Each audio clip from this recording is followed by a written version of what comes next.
Bayangkan Anda bekerja jauh di negeri orang, hanya ingin mencari nafkah halal untuk keluarga di kampung.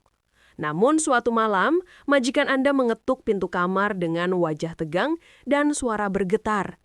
Ia membawa sebuah permintaan yang tak pernah Anda bayangkan. Sebuah permintaan yang menabrak batas moral, mengancam masa depan, dan menyeret Anda ke dalam rahasia kelam keluarganya. Inilah awal perjalanan yang berakhir dengan 7 miliar dan trauma yang tak pernah hilang. Halo teman-teman, selamat datang kembali di channel ini. Pada video kali ini, kita akan mengikuti sebuah kisah nyata yang begitu mengejutkan, penuh tegangan, dan syarat pelajaran tentang perjuangan seorang TKI di negeri orang. Sebelum kita mulai, jangan lupa untuk mendukung channel ini dengan cara like, subscribe, dan aktifkan lonceng notifikasi. Dukungan kalian membuat kami terus semangat menghadirkan cerita-cerita berkesan setiap harinya. Terima kasih. Raffi adalah seorang pemuda 27 tahun asal Jawa Timur yang hidupnya berubah drastis dalam waktu singkat. Setelah usaha kecilnya bangkrut akibat pandemi dan persaingan yang semakin keras, ia merasa tidak punya banyak pilihan. Ayahnya sedang sakit dan membutuhkan biaya pengobatan yang tidak sedikit, sementara ibunya hanya bekerja serabutan untuk membantu memenuhi kebutuhan sehari-hari. Dua adiknya masih sekolah, dan Raffi merasa dialah satu-satunya tumpuan keluarga. Suatu hari, seorang teman lama menghubunginya dan bercerita tentang kesempatan kerja di Jerman. Gajinya besar, fasilitas bagus, dan kebutuhan tenaga kerja asing sedang meningkat. Raffi ragu pada awalnya. Bahasa tidak bisa, negeri jauh, budaya berbeda, dan resiko yang belum ia pahami sepenuhnya. Namun melihat kondisi keluarganya yang semakin berat, ia memutuskan mengambil keberanian itu. Ia mendaftar sebagai TKI dan menjalani pelatihan singkat sebelum akhirnya diberangkatkan. Setibanya di Jerman, udara dingin menusuk kulitnya, sangat berbeda dengan panas kampung halaman. Setelah proses administrasi, dia ditempatkan pada sebuah keluarga kaya raya bernama Klaus Family. Pasangan suami istri pengusaha yang tinggal di rumah modern besar dengan halaman luas, garasi yang dipenuhi mobil mewah, serta dekorasi interior yang minimalis namun elegan. Di minggu-minggu pertama, segala sesuatunya berjalan normal. Hari itu tampak seperti hari biasa bagi Raffi. Ia baru selesai memotong rumput di halaman belakang ketika tiba-tiba Mr. Klaus memanggilnya dengan suara tegas, namun terdengar berbeda. Lebih berat, lebih serius. "Raffi, ikut saya ke ruang kerja," katanya singkat. Raffi mengusap keringat, membersihkan sepatu, lalu berjalan mengikuti majikannya melewati lorong rumah yang sunyi. Begitu pintu ruang kerja ditutup, suasana berubah drastis. Tirai ditarik menutupi cahaya dari luar, menyisakan ruangan remang-remang yang dipenuhi aroma kopi dan kertas tua. Mr. Klaus duduk, menyilangkan tangan di depan dada, dan memandangi Raffi dengan tatapan yang sulit dibaca. Raffi berdiri kaku, menunggu penjelasan. "Raffi, aku dan istriku punya masalah besar," ujar Mr. Klaus pelan. "Kami sudah bertahun-tahun mencoba memiliki anak, tapi hasil pemeriksaan menunjukkan aku mandul permanen." Beberapa detik kemudian, pintu terbuka dan Mrs. Helena masuk dengan mata yang merah dan basah. Ia membawa selembar foto USG lama yang sudah menguning. Dengan suara parau, ia menjelaskan betapa besar keinginannya menjadi seorang ibu. Keinginan yang tak pernah terwujud meski sudah menjalani berbagai prosedur medis yang menyakitkan, operasi kecil, hingga terapi hormonal yang melelahkan. "Kami sudah habis-habisan, secara mental, fisik, dan finansial," katanya sambil menangis. Setelah itu, Mr. Klaus meletakkan 2 amplop di atas. Waktu berlalu dengan lambat, namun penuh ketegangan. Setelah beberapa minggu, Mrs. Helena mulai mengalami perubahan fisik. Sering mual, cepat lelah, dan emosinya tidak stabil. Pada awalnya, Raffi tidak berani menanyakan apapun. Namun suatu pagi, Mr. Klaus memanggilnya ke ruang keluarga dengan ekspresi yang sulit ditebak. "Raffi, Helena hamil," ujarnya singkat. Raffi terdiam. Kata itu menusuk dadanya dengan sensasi aneh. Antara lega, bingung, dan takut luar biasa. Mrs. Helena tersenyum kecil sambil mengusap perutnya yang belum tampak besar. Ada kebahagiaan dalam senyum itu. Kebahagiaan yang tak pernah Raffi lihat sebelumnya. Untuk beberapa saat, suasana rumah berubah menjadi lebih hangat. Mr. Klaus memperlakukan Raffi dengan jauh lebih baik. Ia menjadi lebih sopan, tidak pernah meninggikan suara, bahkan memberi Raffi libur tambahan di akhir pekan. Mereka berusaha bertingkah normal, seolah-olah Ledakan emosi pun terjadi. Ada yang berteriak mengatakan, itu tindakan memalukan. Ada yang menuduh mereka telah melakukan sesuatu yang ilegal. Ada pula yang meminta agar bantuan itu dihapus dari catatan keluarga. Tekanan semakin besar. Pengacara keluarga mulai ikut campur, mempertanyakan status hukum, potensi skandal, dan implikasi bagi bisnis besar yang mereka jalankan. Raffi yang mendengar semua ini langsung panik dan ketakutan. Ia takut dibawa ke polisi, takut dituduh macam-macam, takut segalanya berbalik menghancurkannya. Suatu malam setelah keributan besar dengan keluarganya, Mr. Klaus mengetuk pintu kamar Raffi. Wajahnya terlihat sangat letih, matanya merah, dan suaranya serak. "Raffi, aku ingin menyelesaikan semuanya," katanya pelan. "Kita tidak bisa membiarkan hal ini berkembang menjadi skandal besar. Aku ingin kau kembali ke Indonesia setelah anak lahir, dan aku akan memberimu kompensasi." Ia menyebut nominalnya, 7 miliar rupiah. Raffi membeku. Ia tidak pernah membayangkan seumur hidup akan melihat angka sebesar itu, apalagi menerimanya. Namun di balik angka tersebut, ia merasakan sesuatu yang mengerikan. Uang itu adalah harga untuk membungkamnya, harga untuk menyembunyikan kebenaran yang akan mereka kunci selamanya.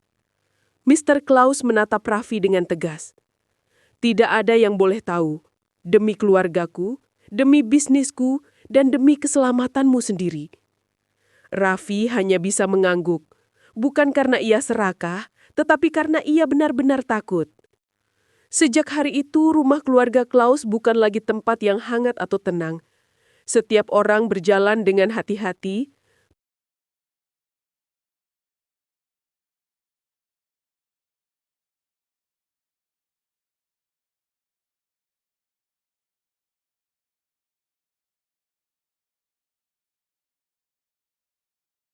Hari-hari menjelang kelahiran terasa seperti perjalanan panjang tanpa arah.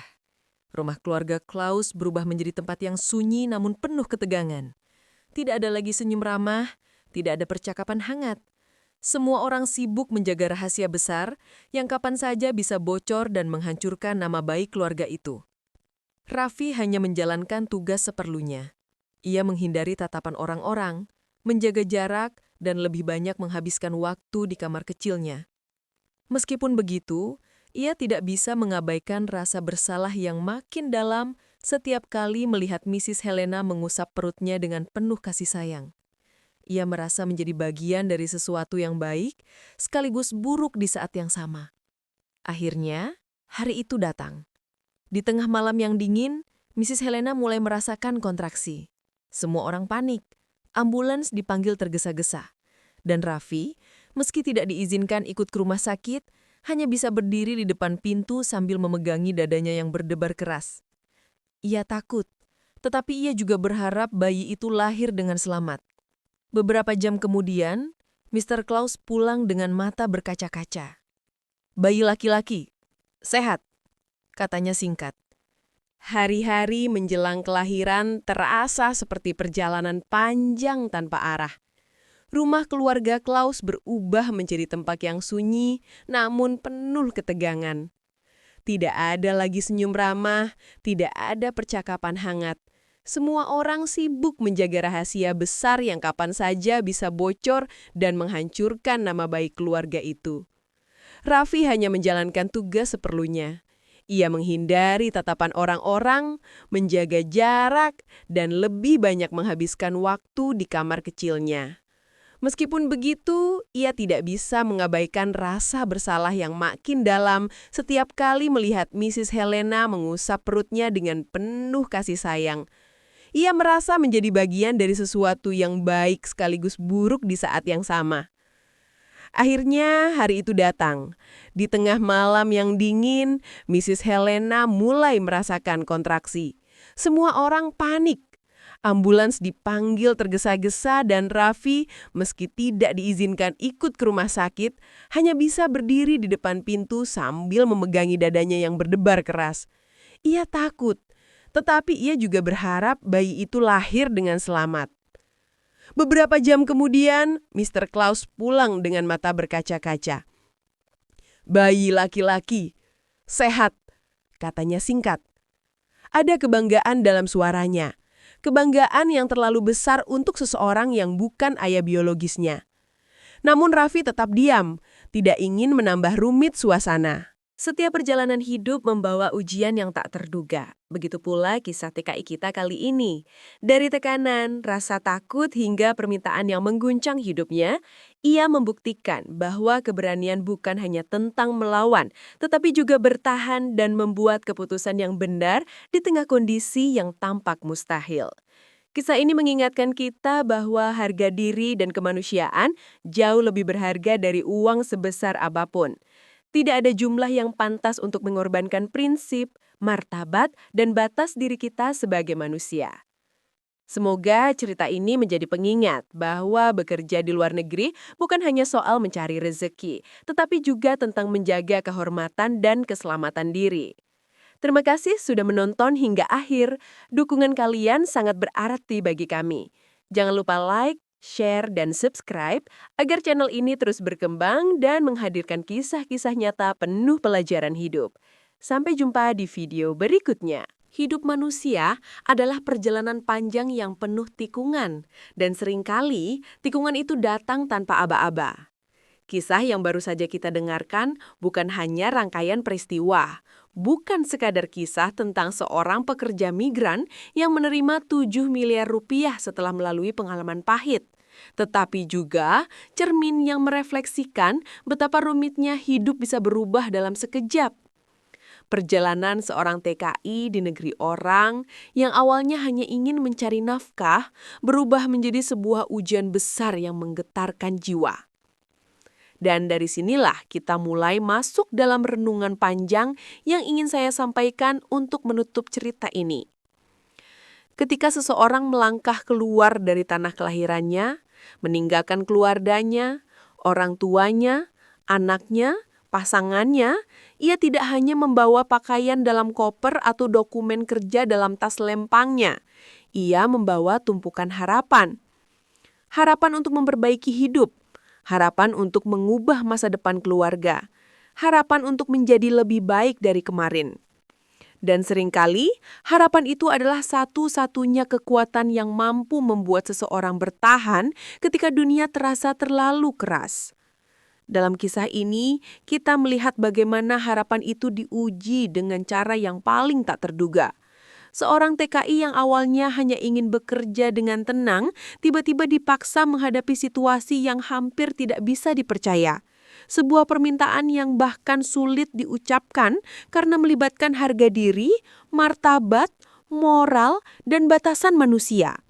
Disinilah kita belajar sesuatu, bahwa hidup seringkali menguji seseorang melalui hal-hal yang tidak pernah ia bayangkan sebelumnya. Dan ketika manusia tidak siap, ketika ia tidak punya tempat bersandar, ketika ia sendirian di negara asing, kekuatan itu harus ia cari dari dalam dirinya sendiri. Kadang, manusia tidak sadar betapa kuat dirinya sampai ia terpaksa menghadapi sesuatu yang luar biasa berat. Dan melalui cerita ini, kita melihat itu. Luka fisik mudah dilihat. Luka batin tidak.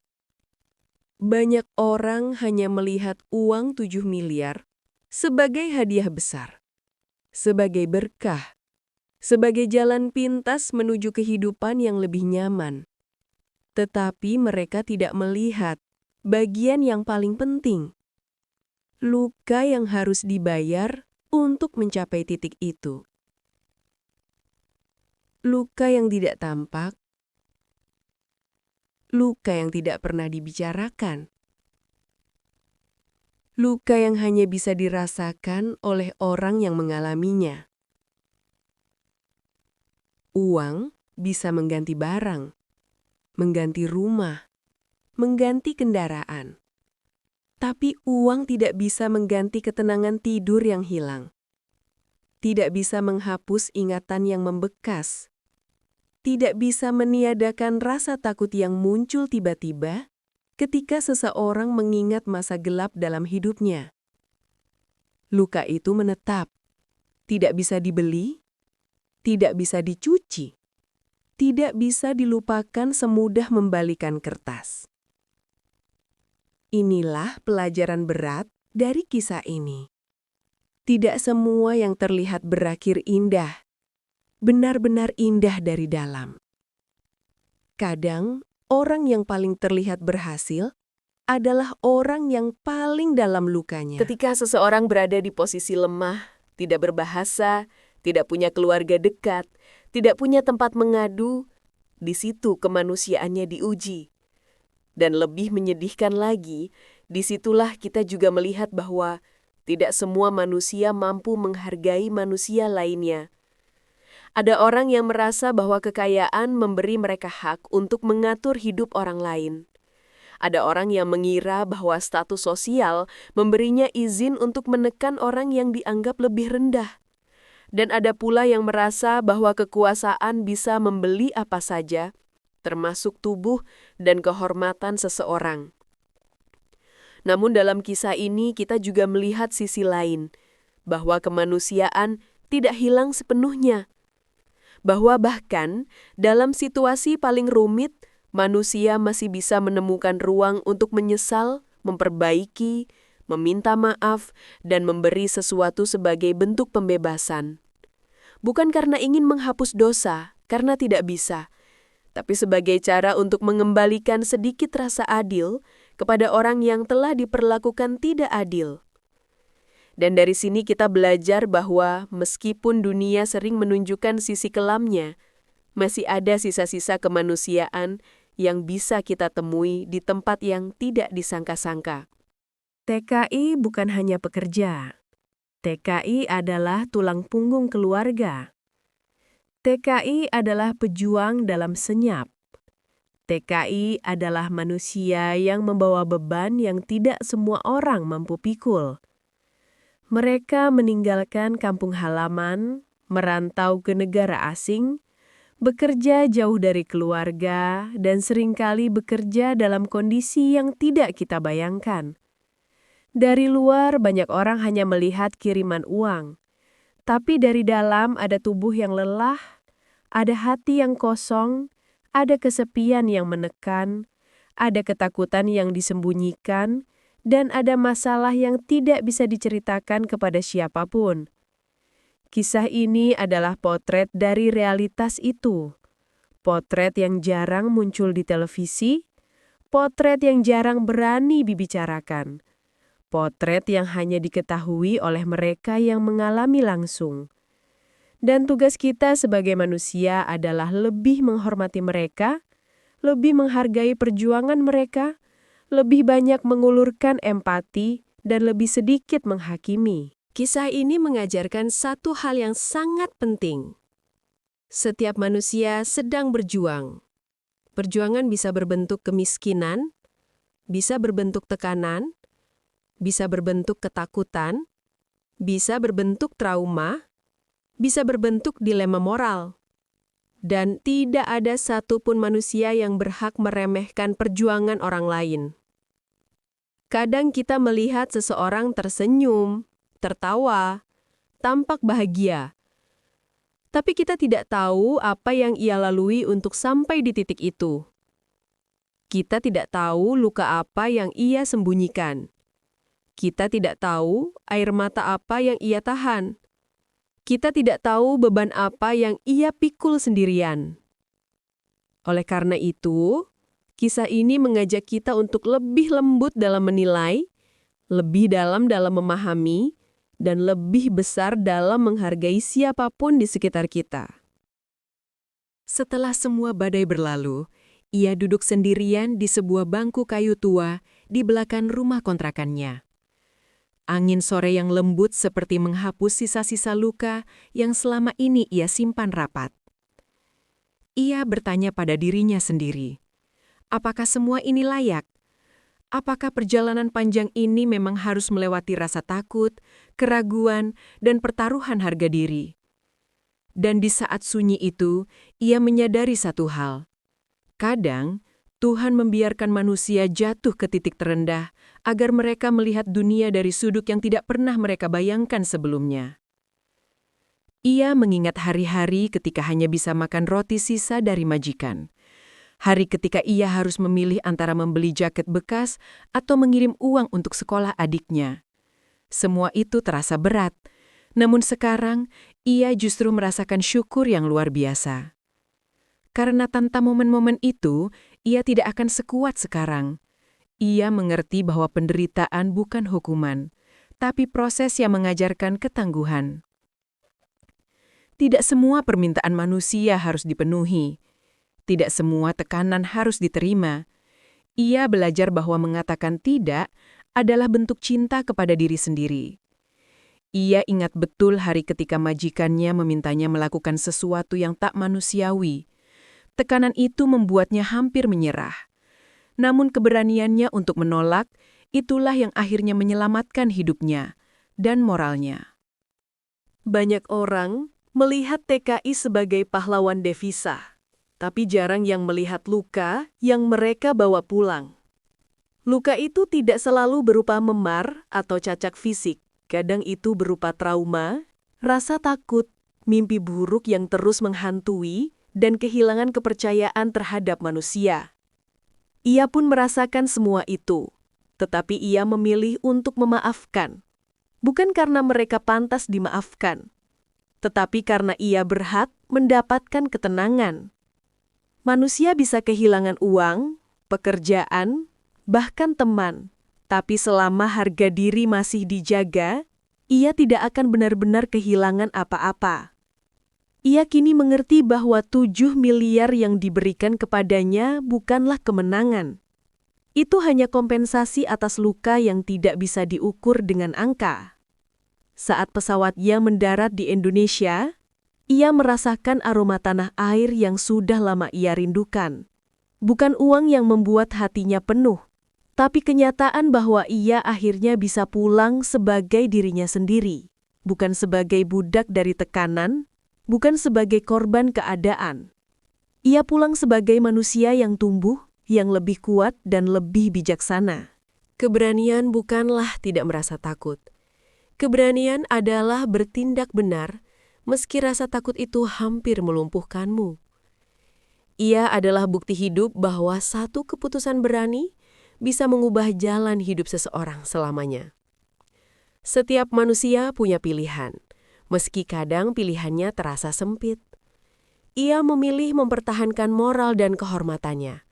Dan pilihan itu membuatnya bebas. Tidak ada uang yang bisa membeli kebebasan batin seperti itu. Luka-luka yang ia bawa pulang perlahan berubah menjadi cahaya. Cahaya yang membimbingnya menjadi pribadi yang lebih dewasa. Ia belajar mencintai dirinya sendiri. Ia belajar menghargai waktu, keluarga, dan hidup. Luka-luka yang ia bawa pulang perlahan berubah menjadi cahaya. Cahaya yang membimbingnya menjadi pribadi yang lebih dewasa. Ia belajar mencintai dirinya sendiri. Ia belajar menghargai waktu, keluarga, dan hidup. Setiap ujian hidup pasti membawa hadiah. Hadiah itu bukan selalu berupa uang ataupun harta. Kadang, hadiah terbesar adalah kedewasaan, kebijaksanaan, dan kemampuan melihat dunia dengan lebih jernih. Saat hidup kembali tenang, ia mulai mendengar suara-suara kecil yang dulu tenggelam oleh kekacauan. Suara dari hatinya sendiri. Ia sadar bahwa dalam keheningan itu, ia belajar mengerti luka-lukanya. Kadang, manusia baru benar-benar mengenal dirinya ketika dunia berhenti berisik. Ia mencoba mengingat setiap detail dari masa gelap itu, bukan untuk menyiksa diri, melainkan untuk berdamai. Ia tahu masa lalu tidak bisa dihapus. Yang bisa ia lakukan hanyalah menerima bahwa semuanya sudah terjadi, dan kini ia adalah versi dirinya yang jauh lebih kuat. Ia mulai menyusun kembali potongan-potongan hidupnya seperti puzzle yang pernah berserakan. Ada bagian yang hilang, ada bagian yang rusak, namun ia tetap menyusunnya. Bukan untuk mendapatkan gambar yang sempurna, tapi untuk mendapatkan kehidupan yang utuh. Harapan bagi sebagian orang mungkin terlihat sederhana, tapi baginya, harapan adalah kemewahan. Ia pernah menjalani hari-hari tanpa harapan, tanpa kepastian. Kini ia bersyukur karena masih diberi kesempatan untuk bermimpi lagi. Ia teringat nasihat ayahnya. Usaha itu tidak mengubah takdirmu, tapi usaha yang tulus memperbaiki dirimu. Kalimat itu terbukti benar. Meski ia sempat jatuh berkali-kali, setiap usaha kecilnya membawanya pada titik di mana ia berdiri sekarang. Luka adalah guru yang paling jujur. Ia mengajarkan manusia tentang batas-batasnya, tentang kesalahan yang tidak boleh diulang, dan tentang orang-orang yang harus dijauhi. Ia kini paham bahwa tidak semua orang baik, tapi juga tidak semua orang jahat. Dunia tidak sesederhana itu. Di luar negeri, ia sering bekerja hingga lupa waktu.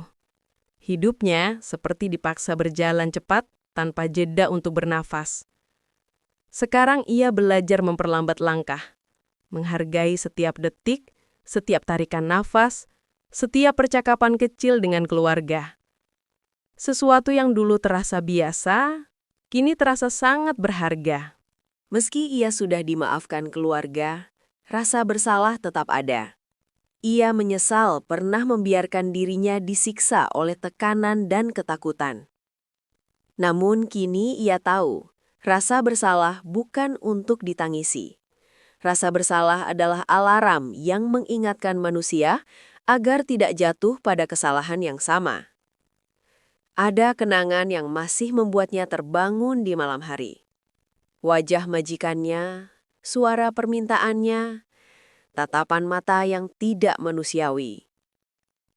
Tetapi, ia belajar bahwa kenangan buruk tidak harus dibuang. Kenangan itu bisa dijadikan pagar agar ia tidak kembali ke masa itu lagi. Ia sering ditanya, bagaimana rasanya dapat 7 miliar? Jawabannya selalu sama. Hanya angka. Uang tidak mengubah karakternya, tidak menghapus lukanya, tidak membuat tidur lebih nyenyak. Namun ia bersyukur karena uang itu memberinya ruang untuk memperbaiki hidup. Tapi bahagia bukan dari situ. Menjadi manusia berarti berani merasakan, merasa takut, merasa tersakiti, merasa kehilangan, bahkan merasa marah. Namun ia juga belajar merasa legowo, merasa damai, merasa cukup. Itulah bentuk kematangan yang ia raih dari perjalanan pahitnya. Setiap TKI punya cerita masing-masing. Ada yang bahagia, ada yang menderita, ada yang hilang arah. Ia termasuk yang diuji dengan cara yang berat. Namun dari ujian itu, ia menemukan keberanian yang selama ini tertidur dalam dirinya. Ia menyadari satu hal penting. Rumah bukan hanya bangunan. Rumah adalah tempat di mana hati merasa aman. Kini ia bisa menjadi rumah bagi dirinya sendiri. Tempat untuk kembali ketika dunia terasa terlalu menekan. Ada luka yang tidak akan pernah sembuh. Namun, bukan berarti hidup berhenti. Ia memilih membiarkan beberapa lukanya tetap ada. Bukan sebagai penderitaan, tetapi sebagai pengingat bahwa ia pernah bertahan dalam situasi yang tidak semua orang bisa hadapi. Saat ia pulang, ibunya memeluknya tanpa bertanya apa-apa. Pelukan itu membuat semua benteng yang ia bangun runtuh.